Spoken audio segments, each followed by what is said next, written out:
খবরের প্রথম যে শিরোনাম সেটা হলো ইরানের কাছে ডোনাল্ড ট্রাম্প আবারও পরাজিত হয়ে গেছেন অফিসিয়ালি। এটা মোটামুটি ডিক্লার্ড। মূল জায়গাটি তৈরি হয়েছে যে প্রথম যুদ্ধে ইসরায়েলের পরামর্শে নেমে ১০০ দিন পার করার পর হিসেব কষে দেখলে ট্রাম্প পুরোটাই পরাজিত। তারপর একটা দীর্ঘ কয়েকটা দিন গেল সিজফায়ার বা শান্তি আলোচনা। তারপর আবার ১২ দিনের যুদ্ধ।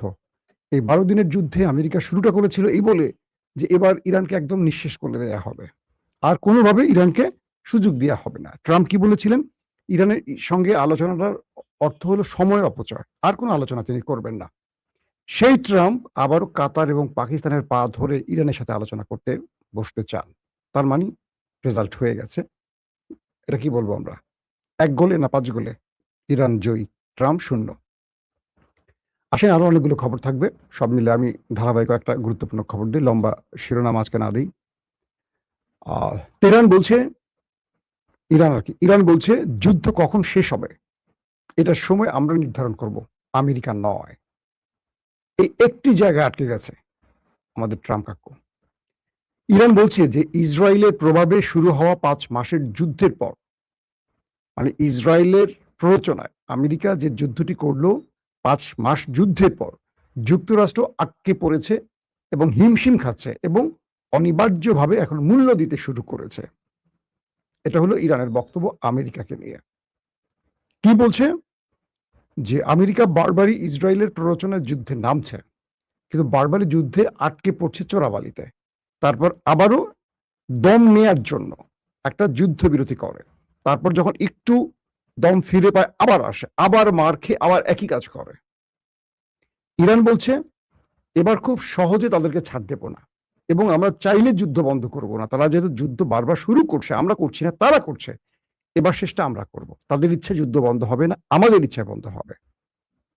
যুক্তরাষ্ট্র ইরানের বিরুদ্ধে গোলা বর্ষণ থেকে বিরত থাকায়, অর্থাৎ আমেরিকা ইরানের সাথে আর পেরে না ওঠায়, প্রচুর যুদ্ধাস্ত্র হারিয়ে, সামরিক অস্ত্র হারিয়ে, সেনা হারিয়ে অনেকটা অকেজ হয়ে পড়েছে মার্কিন সেন্টকম। আজকে মার্কিন সেন্টকম বলছে ট্রাম্পকে যে এই যুদ্ধটা আমাদেরকে আর কোনো বিজয়ের সম্ভাবনা দেখাচ্ছে না। গতকালকে আপনাদের বললাম মার্কিন চিফ অফ স্টাফ ডেইন কেনের বক্তব্যের কথা। আজকে যিনি সেন্টকম, সেন্ট্রাল কমান্ডার যিনি প্রধান, তিনি বলছেন এই হরমুজ অভিযান, মানে আমেরিকা যে হরমুজ অভিযানে এসছে, এই হরমুজ অভিযান আমাদের জন্য কোনো কিছু বয়ে আনবে না। পরাজয় ছাড়া আমাদের কিচ্ছু নেই। দুজন সামরিক বাহিনীর একদম টপ পোস্ট, একজন হলেন পুরো সামরিক বাহিনীর চিফ অফ স্টাফ ডেনকেন, আরেকজন এই যুদ্ধটা যিনি মূল পরিকল্পক সেন্টকমের বা সেন্ট্রাল কমান্ডের প্রধান, তিনি বলছেন যে হরমুজ প্রণালীর এই অভিযান আমাদের ব্যর্থতা বা পরাজয় ছাড়া কিছু না এবং এইখান থেকে আমাদের কোনো বিজয় বা লাভের কিছু নাই। এই দুটো বক্তব্যে স্পষ্ট হয়ে গেছে মার্কিন যুক্তরাষ্ট্রের প্রশাসন দুটো ভাগ হয়ে গেছে। একটি ইসরায়েলপন্থী, অন্যটি আমেরিকাপন্থী। আমেরিকাপন্থীতে কারা আছেন? সেনাবাহিনীর টপ কমান্ডাররা আছেন, ভাইস প্রেসিডেন্ট জেডি ভ্যান্স এবং একটা এস্টাবলিশমেন্টের গুরুত্বপূর্ণ কি বলবো গ্রুপ। ট্রাম্প এখন কোথায় যাবেন? ট্রাম্প বারবারই যুদ্ধ বন্ধের প্ল্যান করে আসেন, ইসরায়েল তাকে যুদ্ধে নামিয়ে দেন। ইসরায়েল তাকে যুদ্ধে নামিয়ে দিয়ে আবার মার খাওয়ান, আবার ট্রাম্প কোনো রকম হাতে পায়ে ধরে ইজ্জত বাঁচান, আবার তিনি যুদ্ধবিরতি করে কোনো রকম ফেস সেভিং করেন। তো এই অবস্থায় এখন যেই অবস্থাটি তৈরি হয়েছে যে সেনকম বলছে এই যুদ্ধে আমরা প্রচুর অস্ত্র হারিয়েছি, আমাদের অ্যাটাকিং হেলিকপ্টার ধ্বংস হয়েছে, আমাদের মূল্যবান, পৃথিবীর সবচেয়ে মূল্যবান ড্রোনগুলো ধ্বংস হয়েছে, রাডার সিস্টেম ধ্বংস হয়েছে, প্যাট্রিয়ট থার্ড ধ্বংস হয়েছে, মার্কিন সামরিক বাহিনীর গুরুত্বপূর্ণ সিস্টেমগুলো যেগুলো আমাদের ঘাঁটিতে ছিল সব ধ্বংস হয়েছে, ইন্টেলিজেন্স সোর্স ধ্বংস হয়েছে, কমিউনিকেশন সিস্টেম ধ্বংস হয়েছে, প্রচুর সেনা ওপারে গেছে। আমাদের কি পেলাম এই লড়াইটা শেষে আছে এসে? আমরা যখনই আক্রমণ করি হরমুজ বন্ধ করে দেয় ইরান। আমরা কি হরমুজ খুলতে পেরেছি? পারিনি। কারণ এই হরমুজে কৌশলগত কারণে ইরানকে পরাজিত করা যাচ্ছে না বা যাবে না। আত্মসমর্পণ হয়ে গেল সেন্টকমের। তো বলা হচ্ছে যে আমেরিকা শেষ পর্যন্ত গত 3 দিন ধরে, প্রায় 2 সপ্তাহ ধরে তারা যে লড়াইটা করলো, 12 দিন ধরে যে লড়াইটা তারা করলো, 12 থেকে 13 দিন, সেটা তারা বন্ধ করে দিয়েছে যেহেতু তারা পারছে না ইরানের সাথে। তো ইরান যখন দেখলো তার উপর আমেরিকার আক্রমণ করছে না, তখন তারাও আক্রমণ বন্ধ করে দিয়েছে আমেরিকার উপর। তো রাষ্ট্রপতি ডোনাল্ড ট্রাম্প সামরিক বাহিনীর গোলা বারুদ কমে আসার যে সংবাদটি বিভিন্ন গণমাধ্যমে আসছে, সেটাকে না বলে দিয়েছেন, বলছেন এটা অস্বীকার করেছেন এক কথা। অর্থাৎ মার্কিন যুক্তরাষ্ট্রের সামরিক বাহিনীর বরাত দিয়ে আমেরিকার গণমাধ্যমগুলো বলছে যে দেশটির ভেতরে, মানে আমেরিকার ভেতরে গোলা বারুদের পরিমাণ কমে গেছে। তাদের মিসাইল স্টোরেজ ইরান ধ্বংস করে ফেলেছে, যেটা একটু আগে বললাম যে তাদের প্রচুর যুদ্ধাস্ত্র ধ্বংস হয়ে গেছে। তো এটি আমি বলছি না, আমেরিকার গণমাধ্যম বলছে, আমেরিকার ইন্টেলিজেন্স সোর্সের তথ্যের আলোকে। তো ট্রাম্প বলছেন গণমাধ্যমে যে সংবাদটা আসছে এটা ঠিক নয়, এটা ভুল, মিথ্যা। যুক্তরাষ্ট্রের মজুদ বিশাল এবং প্রয়োজনের চেয়ে বেশি অস্ত্র এখনো বহাল বা মজুদ আছে তাদের কাছে। তার মানে ট্রাম্প নিজেকে বাঁচাবার জন্য এই মিথ্যাগুলো বলছেন। পিট হেগসেট, ট্রাম্পের যুদ্ধমন্ত্রী, প্রতিরক্ষা মন্ত্রী, পেন্টাগনের প্রধান, তিনি বলছেন যে ইরান কিভাবে আমাদের উপর এত বড় আক্রমণ করছে, কোন তথ্যের আলোকে করছে, কোন মিসাইল তারা ব্যবহার করছে, আমরা বুঝতে পারছি না। যে মিসাইলগুলোকে আমরা ইন্টারসেপ্ট করতে পারছি না, যে মিসাইলগুলো ঢুকে সব ধ্বংস করছে, আমরা টের পাচ্ছি না।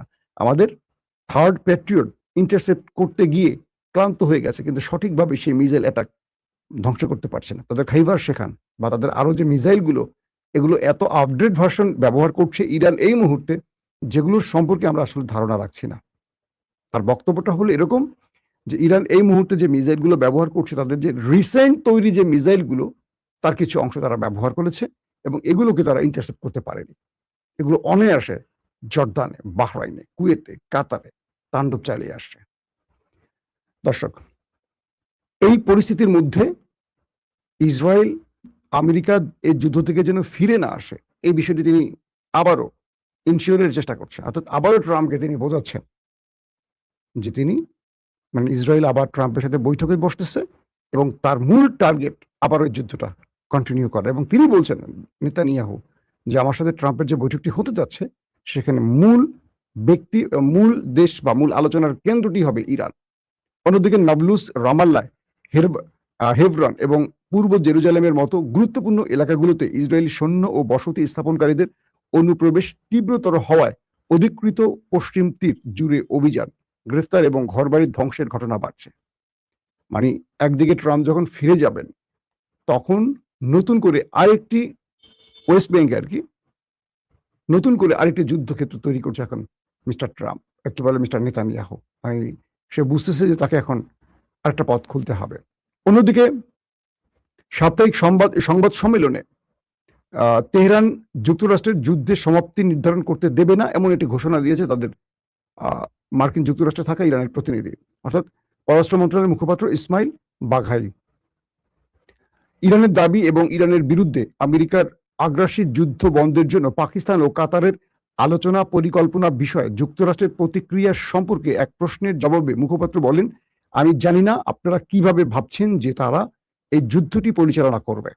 যে যুদ্ধটি ইরানকে আত্মসমর্পণ করতে বাধ্য করার জন্য শুরু হয়েছিল, কিন্তু তারা গত 5 মাস ধরে এই চোরাবালিতে আটকে গেছে। মানে আমেরিকা ইরানকে আত্মসমর্পণে বাধ্য করার জন্য যুদ্ধটা শুরু করে নিজেরাই এখন আত্মসমর্পণে বাধ্য হয়েছে, চোরাবালিতে আটকে গিয়ে। ইসমাইল বাঘাই একদম স্পষ্ট কথাটি বলছেন। এবং তিনি বলছেন, ইরানের সঙ্গে ইসলামাবাদ সমঝোতা স্মারক লঙ্ঘন করে যুক্তরাষ্ট্র 1 বছরে তৃতীয়বারের মতো কূটনীতির সঙ্গে বিশ্বাসঘাতকতা করেছে। অর্থাৎ ইসলামাবাদ চুক্তি ইরানের সাথে আমেরিকা যেটি করেছিল ট্রাম্প এবং মাসুদ পেজেশকিয়ানের মধ্যে, তারা বলছে যে 1 বছরে ট্রাম্প এটি তৃতীয় বিশ্বাসঘাতকতা, যে তারা চুক্তি করে সেটা লঙ্ঘন করছে।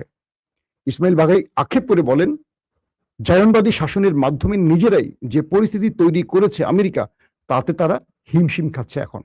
তিনি আরো বলেন, 5 মাস পর যুক্তরাষ্ট্র নিজের তৈরি এক চোরাবালিতে আটকে গেছে, এখান থেকে তাদের আর উদ্ধার হওয়ার সুযোগ নেই বলে তারা আবারও মধ্যস্থতাকারীর হাতে পায়ে ধরে যুদ্ধবিরতি করতে চায়। বাঘাই জোর দিয়ে বলেন, আমাদের জন্য মৌলিক বিষয় হলো জাতীয় স্বার্থ। একটি দেশের বিষয়গুলোর উপর সিদ্ধান্ত গ্রহণ করা এমন কোনো সমীকরণ নয় যেখানে অনেকগুলো অজানা বিষয় জড়িত থাকে। আমাদের জন্য নির্ণায়ক হলো ইরানের নিরাপত্তা ও জাতীয় স্বার্থ, এবং এই বিষয়ের সিদ্ধান্তে একটি সুনির্দিষ্ট প্রতিক্রিয়ার মাধ্যমে তৈরি করা বা নেয়া। আমরা আশা করি বুঝতে পারছি বিষয়টি, যে ইরান আমেরিকার মূল দুর্বল জায়গা ধরে ফেলেছে এবং এখান থেকে আর নিস্তার নেই আমার ট্রাম্প চাচ্চুর। তারা এখন মোটামুটি নিজেরাই ধোলাই দেওয়ার চেষ্টা করছে ট্রাম্পকে কোন কোন পন্থায়। দর্শক, তো এই পরিস্থিতির মধ্যে আবার সিরিয়া নিয়ে একটু উত্তপ্ত হয়ে উঠছে। সিরিয়া বলছে, সিরিয়ার বাশার আল আসাদের পরবর্তী প্রজন্ম, আমাদের জোলানি বাহিনী আহমেদ আল সারার, তিনি বলছেন প্রয়োজনে তিনি ইসরায়েলের সাথে বসবেন। এটা নিয়ে অনেক গণমাধ্যম বলছে যে দ্বিতীয় বিশ্বাসঘাতক কি জোলানি। আমি এটার উপর আজকে সারাদিন বেশ কিছু আউটলেট চেক করেছি। মূলত এটি একটি কৌশল, রাজনৈতিক কৌশল নিয়েছে আহমেদ আল সারার।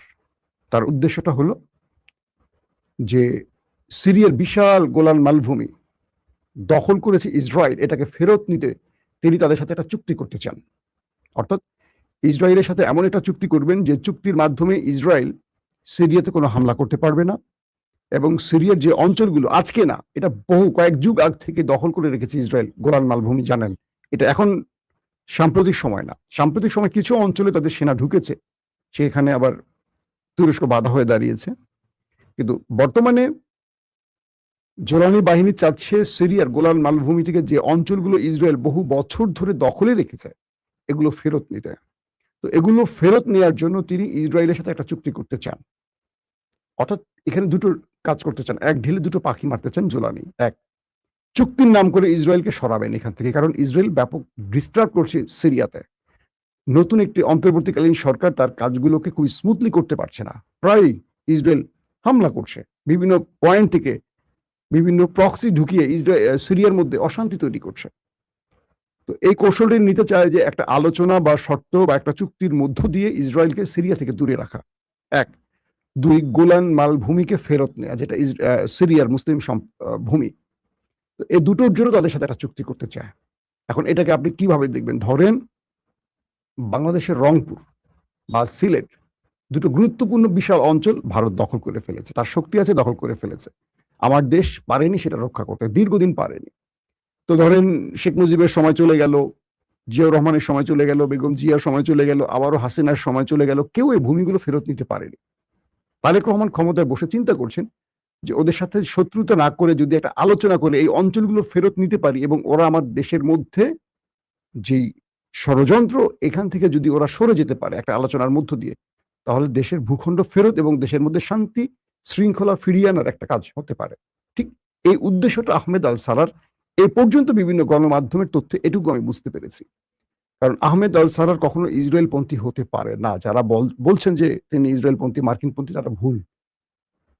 তিনি কোন পন্থী সেটা বুঝতে গেলে আপনাদেরকে একটু তুরস্কের দিকে নজর রাখতে হবে। তুরস্ক কি চাইছে? মূলত সিরিয়া তাই চাচ্ছে যেটা এরদোয়ান চাইছে।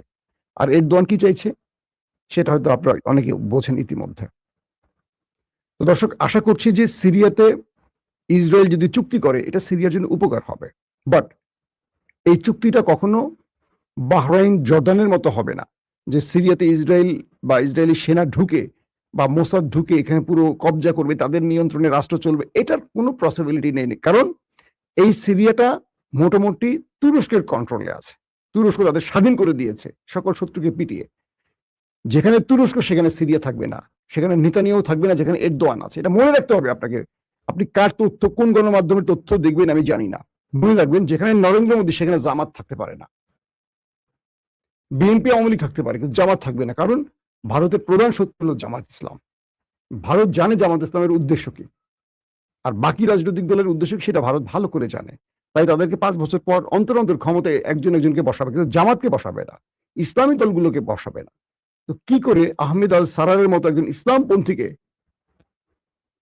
এই ইসরায়েল মেনে নেবে? তো এখন যে আহমেদ আল সারার, তিনি খুব পড়াশোনা করা একজন লোক, তিনি একটা রাজনৈতিক অসাধারণ চাল দিয়ে বর্ষতা স্বীকার করতে বাধ্য করা। আর ইসরায়েল যদি এই কাজে সিরিয়ার পাশে থাকে, আপনি মনে করবেন এই সিরিয়া আগামীতে ফিলিস্তিনের জন্য অনেক বড় যে লিখে রাখেন, যদি আমি বেঁচে থাকি তো ভালো, যদি না প্রমাণ পাবেন। কারণ সিরিয়া স্পষ্ট বলছে লেবাননের উপর সিরিয়ার হামলা, কি বলে, ইসরায়েলের হামলা তারা এটা মেনে নিতে পারে না বা নিতে পারবে না বা নেবে না। মানে লেবাননের উপর যে ইসরায়েল হামলাগুলো করছে এটা মানবে না সিরিয়া, আহমেদ আল সারার। তো তুরস্কের একটা অসাধারণ, মূলত জোলানি ইসরায়েলের সাথে এই খেলাটা মারছে বা এই খেলা, এটা সৌদি আরবের আব্রাহাম অ্যাকর্ডের সিগনেচার নয়, এটা হলো রাষ্ট্রের ভূখণ্ড পাওয়ার একটা কৌশল। এমনটি বিভিন্ন গণমাধ্যম বা রাজনৈতিক বিশ্লেষকরা দাবি করছেন। দর্শক, এখনকার মতো বিদায় নিচ্ছি, ইনশাআল্লাহ আজ রাতে